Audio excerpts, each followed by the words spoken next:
Bien, bonsoir. Dans l'actualité, le transport public avec le renouvellement annoncé du parc automobile. Plus de 300 nouveaux bus bientôt en circulation selon le ministère de tutelle. Aéroport Léopold Sédar Senghor, la réduction du personnel projette le GIE Sine Saloum dans une zone de turbulence. Les employés refusent de se résigner à perdre leur poste.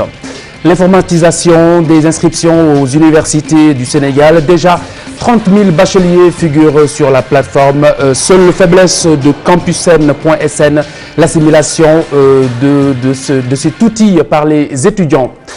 La dissolution de Macky 2012, une recommandation de Haroun Koumando Diouf. Le ministre conseiller estime que la coalition est un outil de positionnement pour certains et qu'elle n'a plus d'ailleurs sa raison d'être. Vous l'entendrez dans le journal. Et puis reportage au marché, les condiments se font désirer. La volaille qui fait sa belle et l'agneau qui fait monter les enchères. Nous verrons cela en fin d'édition.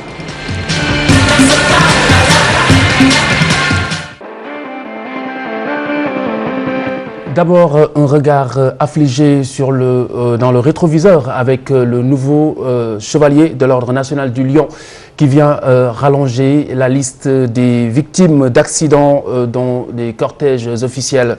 Le cas de Bouboussi, décédé dimanche sur la route de Fatick, qui fait penser aux autres victimes mortes en mission commandée. Un récit de Suzanne Seck. L'adjudant Bouboussi n'est que la dernière victime, en date d'une longue série de membres de l'escorte présidentielle à perdre la vie. En décembre 2006, le gendarme auxiliaire Adama Mané, décédé dans un accident qui impliquait le cortège du président Abdoulaye Wade à Rosso. L'ex-premier ministre Idrissa Seck aura aussi son lot car un motard de son escorte perdra la vie dans une collision frontale avec un véhicule Diagadjaï. D'autres victimes seront déplorées dans des cortèges d'hommes politiques. Tidiane Anne, célèbre journaliste à la radio-télévision sénégalaise, perdra la vie en 2001 pendant la campagne des législatives. Durant la dernière présidentielle, 3 membres du staff de Moustapha Niasse trouvent la mort. 3 morts seront également enregistrés dans l'accident survenu à Djegoun, dans le cortège du ministre Abdoulaye Baldé en 2011. Et malheureusement, la liste est loin d'être exhaustive. Plus de 300 nouveaux bus mis en circulation sous peu, annonce du ministère des Transports. C'est dans le cadre de la dynamique de renouvellement du parc automobile de transport public. Les services du département ont effectué une visite de terrain ce matin. À leur côté, le comité exécutif du transport urbain de Dakar et les organisations de transporteurs également, Alioune Diagne et Pape Demba Sissoko. Le parc automobile du transport urbain à Dakar est vétuste. L'État du Sénégal a pris la résolution d'y remédier en procédant à son renouvellement. C'est ainsi que le ministère des Transports et des Infrastructures et ses collaborateurs du comité exécutif du transport urbain de Dakar, CETUD, se sont rendus dans les différentes gares routières de Dakar pour constater l'effectivité de ce renouvellement. Nous avons déroulé ce matin 2 activités. La première a consisté à procéder à la CAF, à mettre hors d'usage un lot de véhicules qui étaient assez usés, assez vieux. Le second aspect est conséquent du premier, parce qu'à la place des bus, des minibus qui ont été cassés, qui ont été détruits, mis hors d'usage, on a injecté dans le système du transport 310 minibus. Cela a été donc la seconde phase du programme d'aujourd'hui. Plus de 300 nouveaux bus seront mis en circulation très prochainement. Cela permettra d'assurer une meilleure sécurité des usagers avec le retrait des cars rapides et autres Ndiagandiaï. Le gouvernement du Sénégal, en l'occurrence le ministre Thierno Alassane Sall, a pris la décision, la résolution ferme, alors la plus ferme, d'assurer aux usagers de la route la meilleure sécurité et le meilleur confort. C'est cela que nous visons à travers le renouvellement du parc. Un nombre de 20 cars rapides ont été mis hors du réseau routier, ce qui permettra de revigorer le confort des usagers et de contribuer peut-être à la réduction des cas d'accidents au Sénégal. Circuler, c'est gratuit. La gratuité de l'autoroute à péage est effective. Ça a démarré donc à 14 h aujourd'hui et se poursuit jusqu'au vendredi 9 août prochain. Cette demande du chef de l'État à Sénac qui gère l'infrastructure avait été exprimée lors de l'inauguration de l'autoroute à péage. La décision devrait faciliter les déplacements pour les besoins notamment de la fête de Korité Diafaraba d'Ardesow. Il est 13 h sur l'autoroute à hauteur de Dalifort. À 7 h, le péage est encore payant. Mais une heure plus tard, la gratuité devient effective au grand bonheur des chauffeurs et des clients. Une bonne initiative, c'est bon. C'est bon pour tout le monde, hein, c'est bien. Ouais. On trouve que c'est une bonne chose. Ça permet aux voyageurs, ceux qui doivent partir pour la fête, de gagner du temps, d'arriver tôt. Et je crois que c'est également une bonne chose et pour les clients et pour les chauffeurs. Donc c'est une bonne chose, c'est salutaire. À hauteur du poste de péage, le mot d'ordre est le même. Circuler, c'est libre et gratuit. Une surprise pour beaucoup d'automobilistes. Non, je n'étais pas au courant. Ça m'a surpris quoi. Parce que moi, je me suis arrêté pour payer. Et puis le gars, il m'a dit passer. J'étais pas au courant de la gratuité. Ce matin, j'ai emprunté le même axe routier et j'ai payé le ticket du péage. Ce n'est que tout à l'heure que je viens d'en être informé. Surtout pour les économies à réaliser. Ça me permet d'économiser 1400 francs. Je peux acheter des mangues ou quelque chose pour mes enfants. Ça fait des économies puisque on intègre toujours le prix du péage quand on prend une course. Donc quand on a une course avec un taxi, moi je le fais tout le temps, j'intègre le prix du péage. Les chauffeurs déplorent tout de même la cherté des tarifs pratiqués. Le prix du péage est très cher, cela doit être vu à la baisse. La fois passée, je suis passé par ce péage et j'ai dû payer 1000 francs CFA pour aller à Kermassar. C'est trop ça. Malgré la cherté des prix en vigueur, des automobilistes se réjouissent des avantages engendrés par l'autoroute à péage, entre autres la rapidité, la fluidité et le bon état de la route.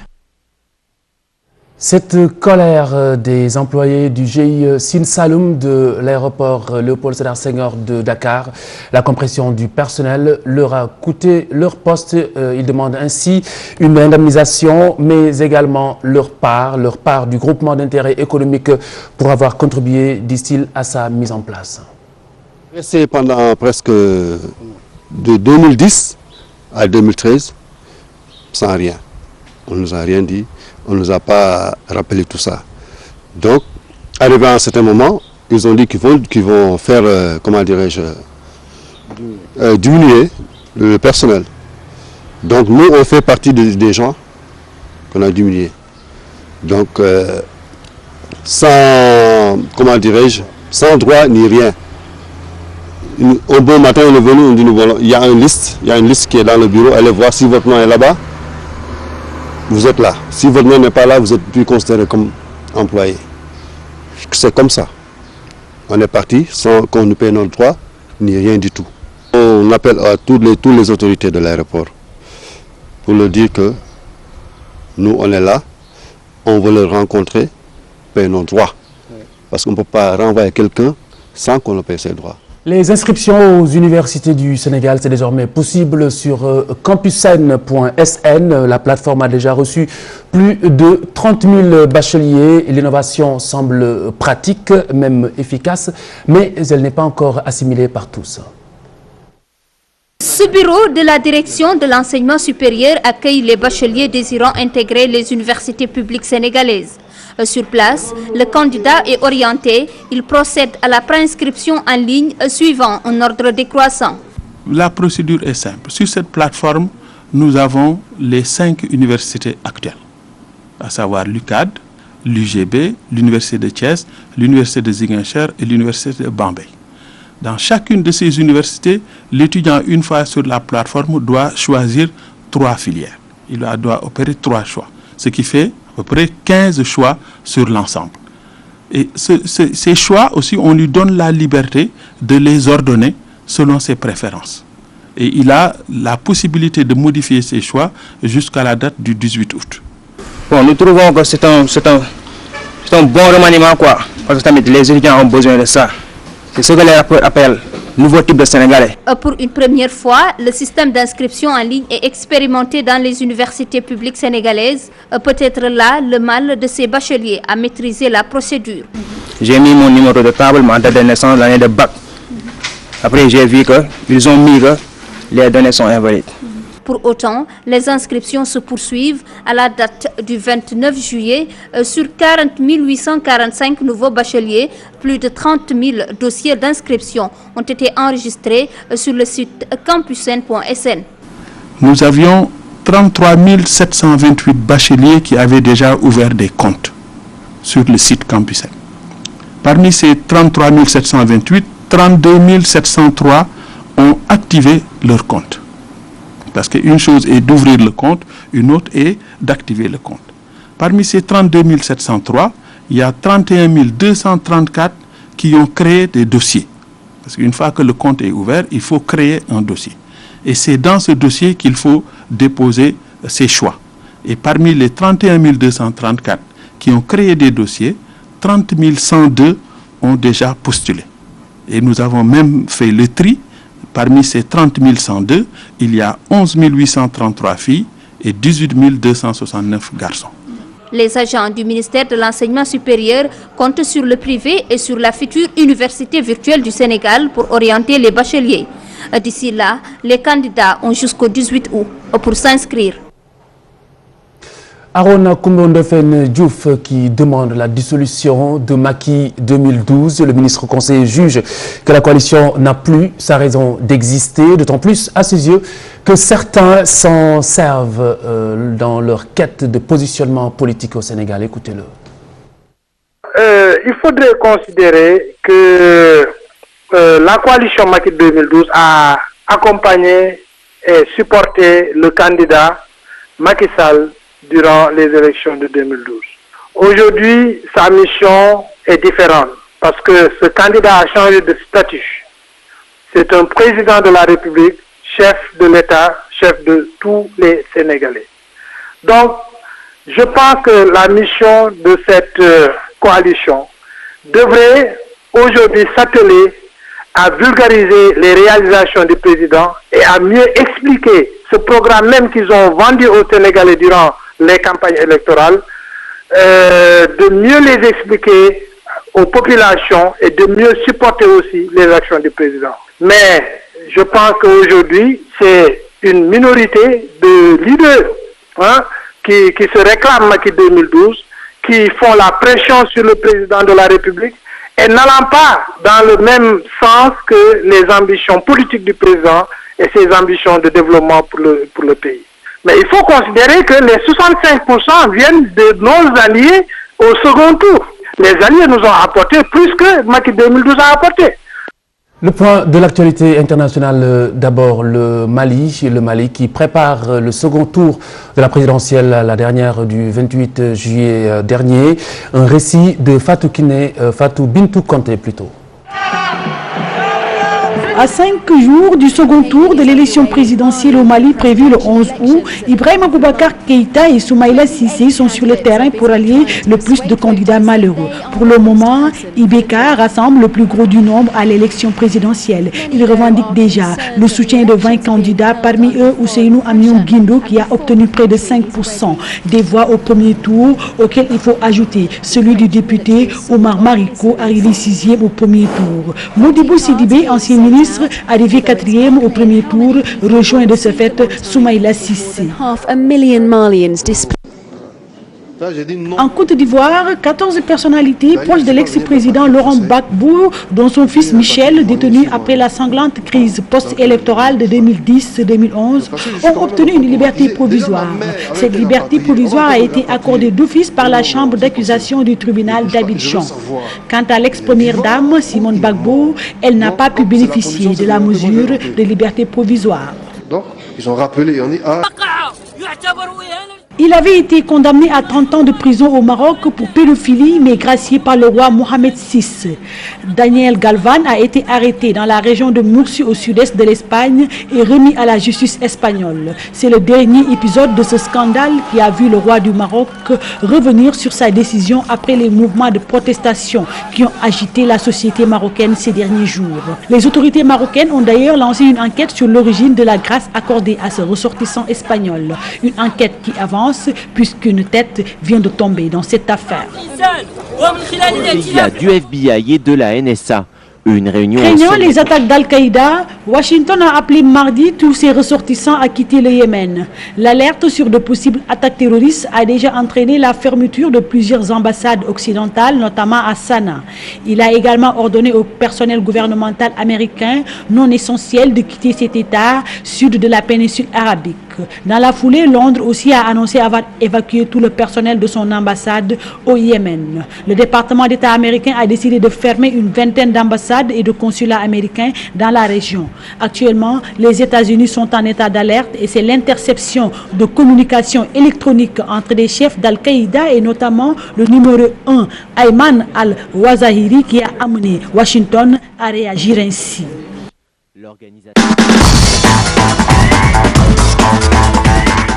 Le match amical Sénégal-Zambie du 14 août prochain avec le faux bon du Lion Mbaye Niang, le joueur qui a décliné simplement la convocation d'Alain Giresse. Il a décidé d'accorder la priorité aux Bleus à l'équipe de France. Cheikh-Tidiane Diao. Mbaye Niang ne jouera pas pour le Sénégal. L'attaquant du Milan AC a décidé de décliner la sélection pour le match de Sénégal-Zambie du 14 août à Saint-Leu.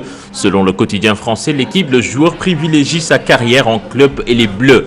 Un nouveau revirement du joueur qui serait lié à son papa. Celui-ci confié d'ailleurs dans les colonnes du journal L'Observateur à n'avoir pas donné son feu vert pour que l'attaquant évolue avec les Lions du Sénégal. Le joueur qui n'en est pas à sa première convocation ne revêtira ni le maillot des Lions ni d'ailleurs celui de la France avant le 31 décembre 2013 puisqu'il est toujours suspendu jusqu'à cette date pour sa sortie en boîte de nuit avec ses compagnons de l'équipe de France Espoir.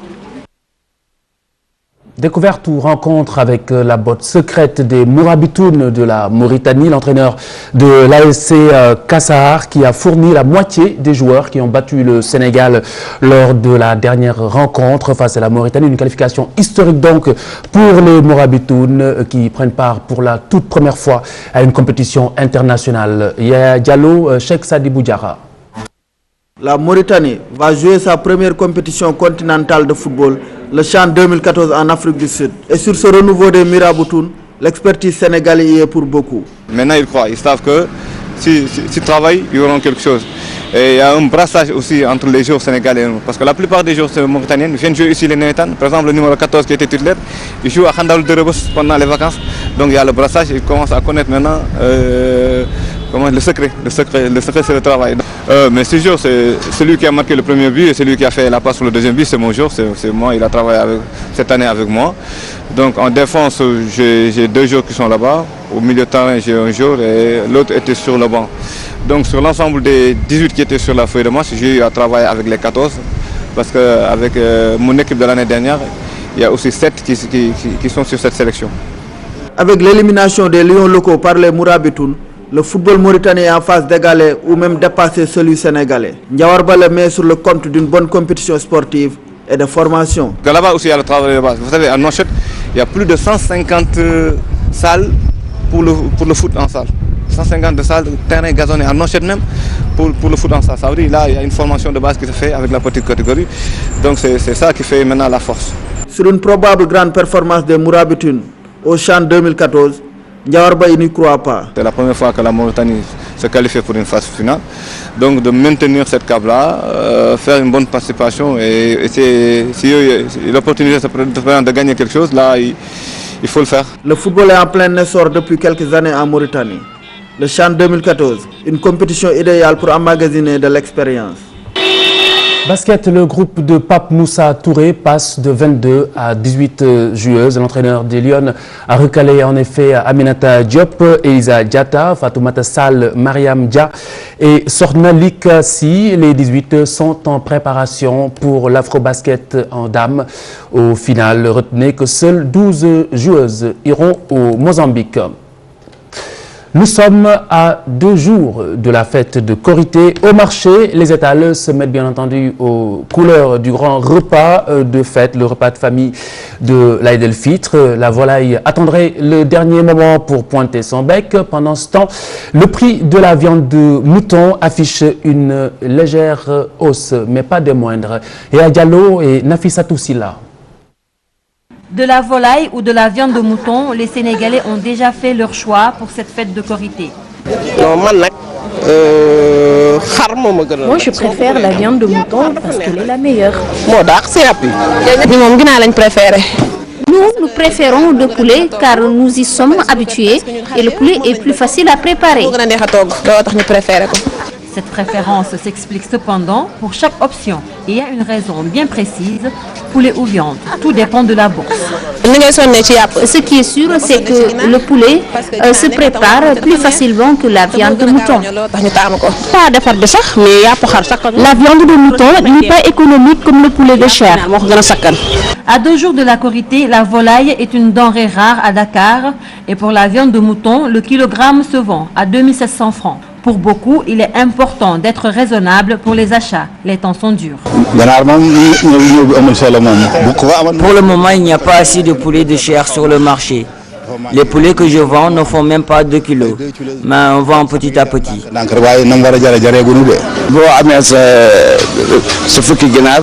Je pense que c'est vraiment abordable, car avec 25 000 francs CFA, on peut avoir 10 poulets et passer de bonnes fêtes.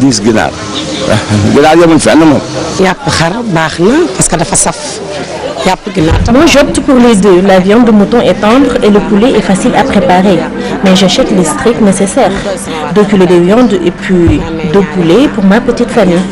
Je ne gaspille pas. Pour les grandes familles, il suffit juste d'être raisonnable. Avec 35 ou 40 000 francs, mieux vaut acheter un mouton entier et préparer des mets succulents. La Korité est un jour de festin. Les Sénégalais aiment la célébrer sans demi-mesure. Reste à espérer que ces produits soient abordables et abondants pour passer de bonnes fêtes.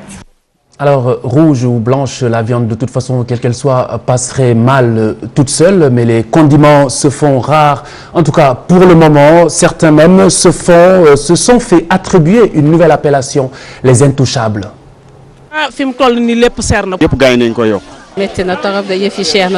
Tout est cher, c'est le même cri du cœur chez les commerçants comme chez les clientes. Les prix de l'ail, du poivron, de l'oignon vert sont excessifs. L'oignon, la pomme de terre sont presque introuvables. Dans ce marché, tout est cher. Les familles souffrent qu'ils réduisent les prix. L'ail et l'oignon vert sont trop chers. La pomme de terre, on ne l'a pas encore vue. Le kilo du poivre est à 2500 francs. Celui de l'oignon à 1000 francs. L'oignon vert, terre, tout ça, l'ail, tout ça, c'est extrêmement cher. Pour les pauvres gogos que nous sommes, ça coûte un peu cher. Hein? Il faut bien se serrer la ceinture pour manger le jour de la Korité. Ces condiments nécessaires pour une bonne sauce ont vu leur prix augmenter en un temps record. Le kilo de l'ail est à 2000 francs, le poivre à 4500 francs, les petits pois et autres, tout a augmenté.